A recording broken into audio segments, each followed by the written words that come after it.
ঠিক আছে, তাহলে এই দুটো অবজেক্ট আর এটা সাবজেক্ট। এইটাকে আমি দেখতে পাচ্ছি, একটু আগেই তোমাকে বললাম যে ভার্বের এস বা ইএস যোগ হলে তাকে বলবো আমি V5।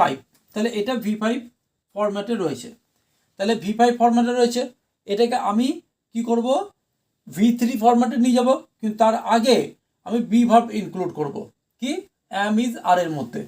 তাহলে কি হবে, তাহলে তখনই হবে এখানে অবজেক্ট নিয়ে চলে আসবো লেটার্স।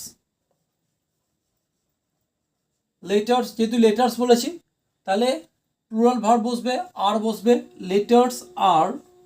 দেখো আর যেই বসে গেল, এই V5টা কিন্তু এবার কনভার্ট হবে কি V3-তে।